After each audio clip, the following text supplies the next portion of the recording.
ఇప్పుడు big boss హౌస్లో alcohol కూడా ప్రొవైడ్ చేస్తారట నిజంగా. ఒక బీర్ ఇస్తారట. నువ్వు చెప్తే నేను షాక్ అయ్యాను. ఎందుకంటే నేను స్టన్ అయింది ఎక్కడంటే నాకు సరికి వాళ్ళు చెప్పి అదే అసలు నాగమణి గంట అన్న మనోడు ఏం లేదన్న, పోతాడు చీడి మాడికి హక్ చేసుకుంటాడు. ఆడ అపరిచితుడు అబ్బవాడు నిజంగా. టక్కన అటు ఇటు అయితే ఎమోషనల్గా ఫ్లిప్ అయిపోయి వైఫ్ పాప అనుకుంటా ఏడ్చి ఒక డ్రామా క్రియేట్ చేస్తుందని నాకు అనిపిస్తుంది. ఒక్కసారి డాడీ అని పిలువు, that is enough for me. Please నాన్న వాగ్దేవి. మీకు ఇచ్చిన రెమ్యునరేషన్ అవసరం లేదు. ఇప్పుడు మిగతా వాళ్ళందరూ సీరియల్ వాళ్ళు, కొంతమంది కన్నడ వాళ్ళు ఉన్నారు, వాళ్ళకి అసలు ఏం రెమ్యునరేషన్ వేయలేదు. తీసుకొచ్చి అలా వాడైతే కంటెంట్ చేయడానికి ఇలానే కథలు పడుతున్నారు అని అంటున్నారు. అంటే రెమ్యునరేషన్ ఇవ్వకుండానే ఉన్నారా వాళ్ళు? అంత జరిగినా బయటకు వచ్చిన తర్వాత వాళ్ళు నాతో కూర్చొని ఆ టీం వాళ్ళు, దానికి సంబంధించిన టీం వాళ్ళు కూర్చొని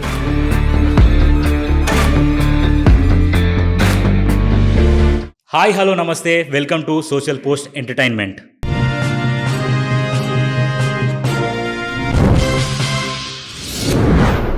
తనున్నది 3 వారాలే, కానీ క్రియేట్ చేసిన ఇంపాక్ట్ మాత్రం నెక్స్ట్ లెవెల్.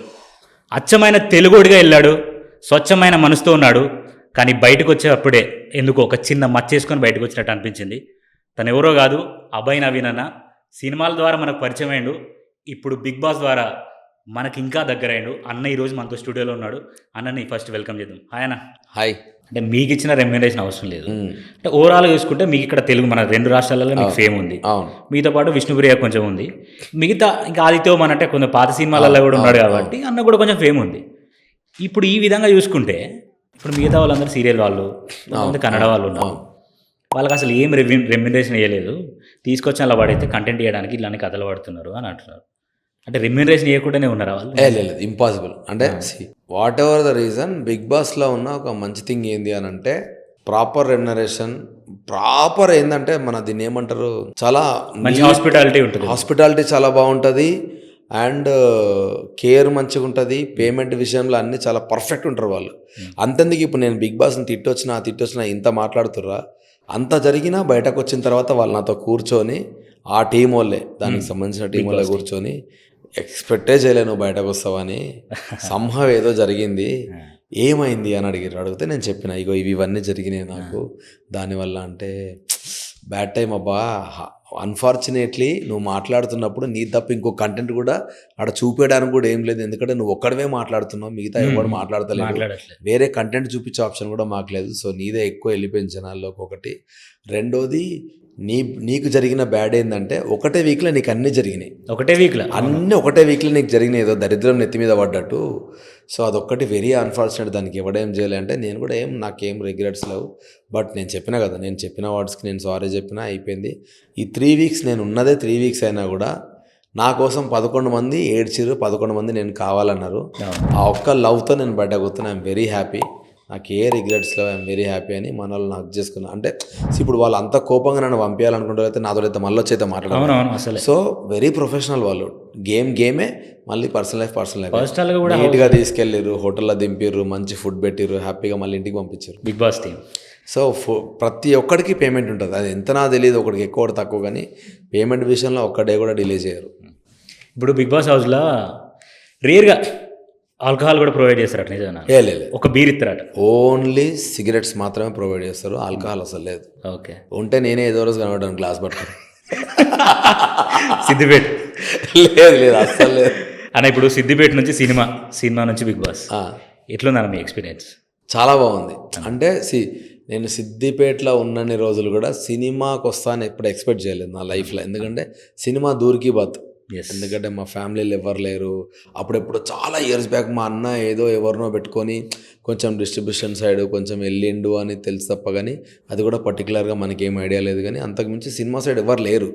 సో నేను వస్తాను ఎక్స్పెక్ట్ చేయలేదు. కానీ ఎందుకో తెలియకుండానే అన్ఇంటెన్షనల్గా సినిమా మీద ఇష్టం పెరగడము, నేను జాబ్ చేస్తున్నాను రిజైన్ చేసి అంతా నాకంటే ఏంటంటే ఒక మిరకిల్ లాగానే జరిగింది లైఫ్ అంతా. ఇట్లా కొత్త దారులు ఎత్తుక్కుంటూనే పోయినా. సో బిగ్ బాస్ అన్నది లాస్ట్ 2 years వరకు కూడా వెళ్దామని ఇంట్రెస్ట్ నాకు లేకుండే. ఎందుకంటే వెళ్తాము, నెగిటివ్ అవుతాము, పాజిటివ్ అవుతాము, ఎందుకు ఇవన్నీ అనేది నాకుండే. కానీ ఎందుకో తెలియదు, లాస్ట్ ఇయర్ నుంచి ఆ వైబ్ ఎక్స్పీరియన్స్ చేయాలన్న క్యూరియాసిటీ పెరిగింది నాకు. సో అనుకున్నప్పుడు నేనేమనుకున్నా అంటే ఆల్రెడీ నేను ఉన్నదే ఇండస్ట్రీలో. సో మనం ఫేమస్ అయినా అవ్వకున్న నెగిటివిటీ మనం తట్టుకోవాలి. సో ఆబ్వియస్లీ దీనికి రెడీ లేకపోతే ఇంకెందుకు వేస్ట్ అని నాకు అనిపించింది.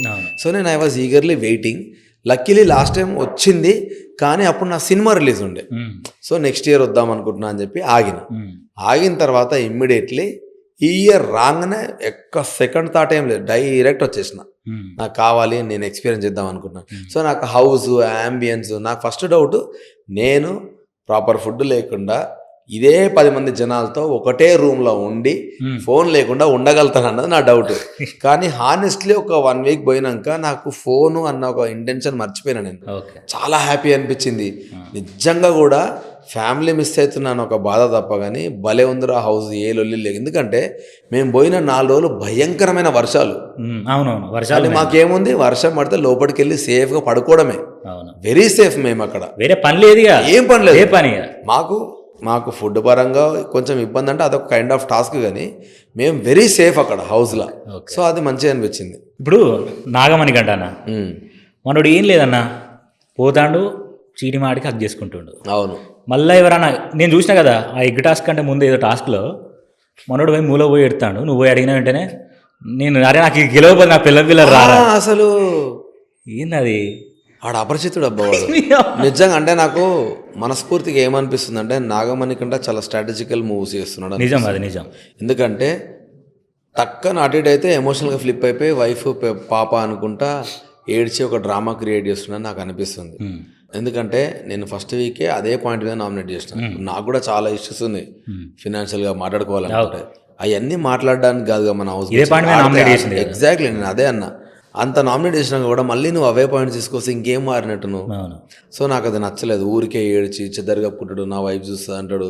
మళ్ళీ ఇమ్మీడియట్లీ ఎవరో అమ్మాయితో ఫ్లర్ట్ చేస్తూ ఉంటాడు, సరదాగా వెళ్ళి టక్కన వెళ్ళి వాళ్ళు ఫీల్ అయితే హక్ చేసుకుంటాడు వాళ్ళని అడగకుండా. సో రకరకాలుగా ఉంటాడు మనిషి. నేను అంత టకాటక్ ఫ్లిప్ అయ్యే క్యాండిడేట్ని చూడలే నేను అసలు లైఫ్. సోనియా అని బయటికి పిలిచిండన్న, అక్క బయటికి రాను అక్కనే అన్నాడు. నేను వీడియో చూసిన, అక్కనే సీరియస్ గా గేమ్ అవుతా ఉంటే అక్క ఒక్క నిమిషం అసలు అమ్మతోడు. నేను షాక్ అయినా వీడియో చూసి. బయటకు వచ్చిన నిన్న చూసిన ట్రోల్స్ అవన్నీ నాకు పంపించారు మా దోస్తు వాళ్ళు, అవన్నీ చూస్తా ఉన్నా. అండ్ అట్లనే కాదు, చాలా మంది తోటి ప్రేరణతో మాడుకున్నాడు, ప్రేరణ హక్ చేసుకున్నాడు. యష్మి అయితే వద్దురా అంటున్నా కూడా వెళ్ళి వెనకాలకి హక్ చేసుకున్నాడు. అదే ఇప్పుడు వైరల్ అయింది, వెరీ బ్యాడ్ అవన్నీ. ఇప్పుడు యష్మి విషయానికి వస్తే ఈమె చాలా ఫైర్ క్రాకర్. అవును, మన యాంగర్ బాగున్నట్టున్నది, కానీ పాయింట్ బాగానే మాట్లాడుతుంది, చాలా బాగా మాట్లాడుతుంది. సో ఇక్కడ ఏమైందంటే సోనియా విషయంలో ఇప్పుడు నిన్న మొన్న జరిగిన దాంట్లో నువ్వు నిఖిల్ గాడు పృథ్వీ గాడు లేకుండా నువ్వు వచ్చి గేమ్ ఆడు, అప్పుడు మాట్లాడదాం అనే పాయింట్. దాంట్లో ఎంత నిజం ఉందన్న? నేను సోనియాకి కూడా అన్నా. అంటే నేను హానెస్ట్లీ బయటకు వచ్చిన తర్వాత నేను చెప్పింది ఏంటంటే, నాకు నిజంగా కూడా మనస్ఫూర్తిగా సోనియా, నిఖిల్ అండ్ పృథ్వీ 3 సపరేట్ క్లాన్స్లో ఉండి ఆడాలని కోరుకుంటున్నాను నేను. ఎందుకంటే ఏమైతే తెలుసా, మనము 12 మందిమే ఇంకా వారాలు పోయినాక రిలేషన్ ఇంకా స్ట్రాంగ్ అయిన తర్వాత నీకు వాడు నచ్చకున్న ఒక స్టేజ్లో మనం నామినేట్ చేయలేము, వీడు ఫీల్ అవుతాడేమో అని. సో అది నాకు అలా ముగ్గురు రాకుండా గేమ్ లాగా ఆడాలని కోరుకుంటున్నాను నేను. అది డెఫినెట్గా గేమ్ని దెబ్బతీస్తుంది ఏదో ఒక రోజు. సో 100% వాళ్ళు అట్లా వచ్చే ఆడాలి బయటకు. ఎందుకంటే సోనియా ఇప్పటిదాకా వాయిస్తో ఆడింది, ఫిజికల్గా స్నేల్ టాస్క్ బాగా ఆడింది, కానీ చీఫ్ టాస్క్లో గివప్ ఇచ్చేసింది. ఎందుకో ఏమో ఆమెనే గివప్ ఇచ్చేసిన ఫీలింగ్ వచ్చింది. ఆమె అన్నది కూడా, అబ్బాయి నాకు కొంచెం లో అనిపిస్తుంది, కొద్దిసేపు నాతో మాట్లాడవా అంటే నేనే పక్కకి వెళ్ళి కూర్చున్నా తనతోటి. ఎందుకురా నువ్వు డల్ అయినావు అంటే, ఏమో నేను ఆల్రెడీ మెంటల్గా ఫిక్స్ అయినా, నిఖిల్ అంటే వాంతో ఆడలేను. సో అట్లా చెప్పుకుంది అమ్మాయి. సో నేను అన్నా, నువ్వు వీక్ అని నువ్వే చెప్పుకోకు, స్ట్రాంగ్ ఆడాను. సో ఫిజికల్ టాస్క్లు స్టిల్ తను ఆడాలి, తను ప్రూవ్ చేసుకోవాలి, లేకుంటే కష్టం. ఎందుకంటే అది ఆడాలి 100%. సో డెఫినెట్గా కూడా వీళ్ళిద్దరు సపరేట్ క్లాన్లో ఉంటే బాగుంటుందని చూస్తున్నాను నేను.